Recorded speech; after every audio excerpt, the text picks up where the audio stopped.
फिलहाल हम गांव डिघावा और भिवानी के अंदर जो गांव है लिचमन ढाणी, जो कि मनीषा का गांव है, और मनीषा के गांव में फिलहाल हम लाइव तस्वीर के माध्यम से बताना चाहें कि मौके पर ही मौजूद है। फिलहाल यहाँ पर ग्रामीण बैठे हैं और ग्रामीणों ने जो है लिचमन ढाणी का जो रास्ता है बिल्कुल जाम किया है। यहाँ पर एक बार कैमरा में एक बार चारों तरफ घुमाकर दिखा दीजिए, क्योंकि यहाँ पर चारों तरफ देख पा रहे हैं यहाँ के गाँव के जितने भी लोग हैं आसपास के, सब यहाँ पर इकट्ठा हैं और इनका इकट्ठा होने का आखिर कारण क्या है, उन सभी बातों पर चर्चा करेंगे। फिलहाल हमारे साथ यहाँ के जो ग्रामीण है आसपास के सभी यहाँ पर बैठे हैं, उनसे बातचीत करने का पूरा प्रयास करते हैं। तो सर, नाम बताइए क्या है पहले?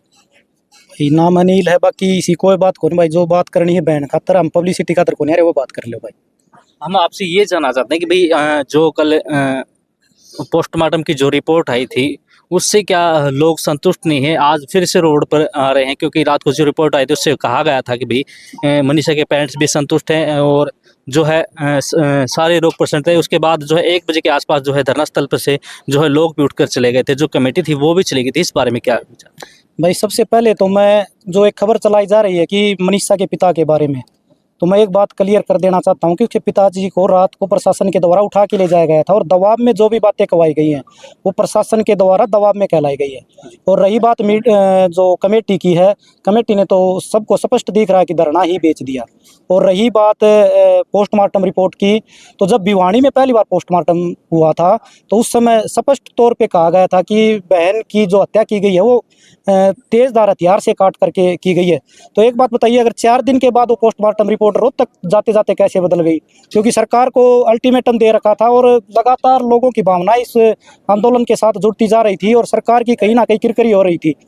उस किरकिरी को बचाने के लिए सरकार ने हमारी बहन जो कि 11 तारीख को जो मरी थी उसको प्रशासन ने दोबारा से मार दिया। क्योंकि एक बार तो उन दरिंदों ने मार दिया, एक बार इनके साथ नाइंसाफी करके और इस प्रशासन ने दोबारा मार दिया। एक बात, शायद दुनिया का ये पहला केस होगा जिसमें गला काट करके आत्महत्या हुई है। आप कोई भी आदमी एक बार सोच करके देखिए, गला काट करके आत्महत्या तो किसी प्रकार भी नहीं हो सकती।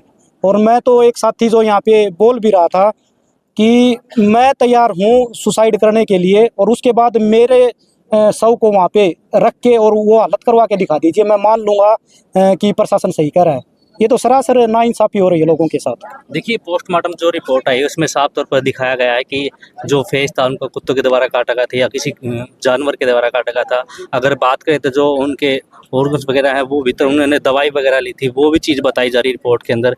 और ये भी बताया जा रहा है कि जो रेप की पुष्टि बताई जाती है वो भी पुष्टि नहीं हो पाई, रिपोर्ट के अंदर ये चीज़ें शामिल की गई। क्या लोग जो है ग्रामीण लोग इन बात से बिल्कुल भी संतुष्ट नहीं है? पहली बात तो बिल्कुल भी संतुष्ट नहीं है। दूसरी बात, उस चेहरे को आप अगर एक बार जूम करके अच्छी तरह से देखोगे तो आपको भी स्पष्ट हो जाएगा कि उस चेहरे को जलाया गया है। आप मेरे को एक बात बताइए, अगर कोई कुत्ता या कोई भी किसी भी उसको खाएगा तो उसको ये तो है नहीं कि वो बिल्कुल समझदारी से खाएगा। उसके जो मांस के जो टुकड़े हैं वो आसपास बिखरे बिगे और उसको नोच नोच के खाएगा। ये तो है नहीं कि वो इतनी समझदारी से खाएगा कि उसको बिल्कुल सबूत भी मिटा दे और सब कुछ वो कर दे। वो कुत्ते नहीं थे, वो कुत्ते जो प्रशासन के जो ये सरकार में बैठे हैं उन कुत्तों ने उस बहन को नोचा है। आप मानते हैं कि मनीषा ने आत्महत्या नहीं की, मनीषा को हत्या की गई? मैं नहीं, ये तो जो उसकी हालत देखेगा वो हर कोई मान लेगा। कोई एक आदमी आकर के ये कह दे कि उस हालत में, उस फोटो को देख करके, उसकी जो वहाँ की जो सिचुएशन देख करके एक आदमी अगर ये कह दे दावे के साथ, यहाँ मेरे सामने खड़ा कर दे और दावे के साथ ये कह दे कि उसने बहन ने सुसाइड किया है, तो मैं मान लूंगा। जी बिल्कुल, मैं यहाँ दावे के साथ कह सकता हूँ, मैं मान लूंगा, चाहे कोई और माने या ना माने। लेकिन एक बार उसको ये साबित करके दिखा दे कि ये फोटो में कि ये सुसाइड कैसे है। आप अगर उसको देखेंगे तो स्पष्ट तौर पे उस बहन के चेहरे को जलाया गया है। तो फिर आज आप लोगों ने जो अपने गांव के सामने ये जो मुक्ति धाम है उसके सामने ये जाम लगाने का काम क्यों किया, क्यों रास्ते बंद किया? पिछले 4 दिनों से आपने देखा होगा, 15 तारीख से बिल्कुल शांतिपूर्ण तरीके से जिस प्रकार से सरकार ने चाहा हमने धरना चलाया। जो कमेटी थी उसने जैसे कहा, ऑर्डर दिया, हमने उसी प्रकार से धरना चलाया। लोगों ने, काफ़ी जो युवा साथी थे वो उग्र भी हो रहे थे, लेकिन उसके बावजूद भी अपनी भावनाओं को काबू में रखते हुए ना तो कोई तोड़फोड़ की, ना किसी प्रकार का कोई रोड जाम किया। उसको धरने को जैसे उन लोगों ने चाहा वैसे चलाया। लेकिन जब कल से जिस प्रकार से सुसाइड, जो मामले में मोड़ दिया जा रहा है, लोगों में की भावनाएं बहुत ज़्यादा आहत हो रही हैं उसके लिए, क्योंकि हर किसी के घर में बहन बेटियां हैं। अपनी बहन बेटियों की इज्जत बचाने के लिए, कल को अपने साथ ये बात न हो जाए, उसके लिए लोग यहाँ पर बैठे हैं। देखिए लास्ट सवाल आपसे ये है कि एक जो बात और, रात को इन भाइयों के साथ लाठीचार्ज भी हुआ है, जबरदस्ती उठाने की कोशिश भी की गई है। और एक बात आपके चैनल के माध्यम से, क्योंकि आपका चैनल बहुत से साथी देखते हैं, तो उनके माध्यम से एक बात और कहना चाहता हूं कि बहुत सी अफवाहें फैलाई जा रही हैं कि दाह संस्कार कर दिया गया। ना तो कोई दाह संस्कार हुआ है। अगर दाह संस्कार होगा तो उससे पहले हमारी लाश का दाह संस्कार होगा। हमारे ऊपर से प्रशासन जाके कुछ भी कर ले, लेकिन जब तक हम जीवित हैं हम यहाँ पे दाह संस्कार होने नहीं देंगे। देखिए आपने स्टार्टिंग में एक बात की थी, जो मनीषा के पिताजी हैं वो पूरे जो 11 लोगों जो कमेटी बनाई गई थी, उस कमेटी के साथ प्रशासन के साथ जो मीटिंग हुई थी वहाँ पर गए थे। तो वहाँ पर किस प्रकार से दबाव बनेगा कि मनीषा के पिताजी को हाँ करनी पड़ी? आप पहले तो उनके घर की वीडियो देखें। उसके दादाजी ने खुद ने कहा कि अगर ये दाह संस्कार किया गया तो मैं आत्मदाह कर लूंगा। उसके बाद प्रशासन ने यहाँ पे, क्योंकि लोग डिगावा में धरने पे मौजूद थे, यहाँ पे लोग कम थे, तो पीछे से प्रशासन ने उसको पिताजी को उठा करके और रेस्ट हाउस में लेके गए हैं। उसके बाद एक बात बताओ भैया, आपको अगर प्रशासन उठा ले, आपसे कुछ भी उगलवा सकता है। तो उसको प्रशासन ने बिल्कुल पूरी तरह से दबाव बना करके बयान दिवाया गया उसके पापा से। हो सकता है अभी बात हुई है, थोड़ी देर में उसके पापा यहाँ धरना स्थल पर भी आ जाएंगे। आप उनसे बात भी जो क्लियर है वो पूछ लीजिएगा। तो क्या अब मनीषा के पिताजी इस बात से संतुष्ट हैं? नहीं है क्या अभी मनीषा की जो है आत्महत्या की दी या हत्या की दी, संतुष्ट है? बिल्कुल नहीं, पूरा परिवार ही संतुष्ट नहीं है इस बात से, तो कि उसने सुसाइड किया है। ना समाज संतुष्ट है। और एक बात और बता दूं, वो बेटी एक उस पिता की बेटी नहीं है, वो पूरे समाज की बेटी है। एक बात बताइए, पहले ये जो था ये राजा महाराजा करते थे, मुगल करते थे कि हमारी बहन बेटियों को उठा करके ले जाते थे, जबरदस्ती शादी कर लेते थे, जबरदस्ती उनका बलात्कार कर देते थे और कोई सुनवाई नहीं होती थी। तो वो ही राज अब फिर से आ रहा है।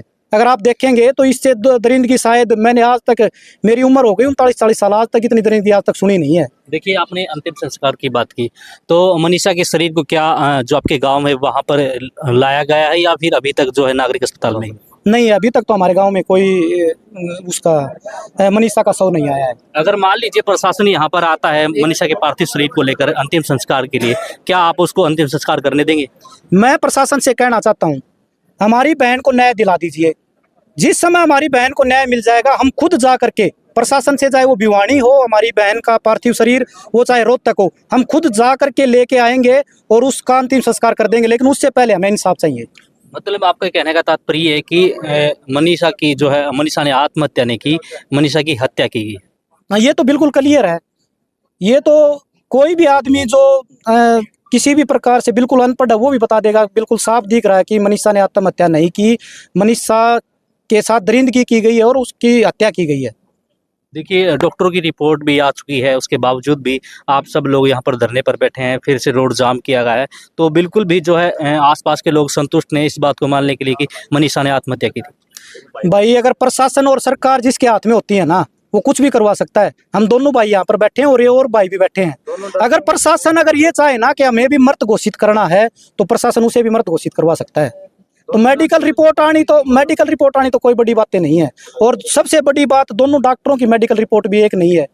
जिस दिन 13 तारीख को जब भिवानी गए तो स्पष्ट तौर पे कह रहे थे कि इस बहन के साथ रेप भी हुआ है, इस बहन के शरीर को यानी कि मुंह को तेजाब से जलाया गया है और तेजधार हथियार से काटा गया। तो एक बात बताइए, उस रिपोर्ट को 13 तारीख की रिपोर्ट 18 तारीख को बदल कैसे गई?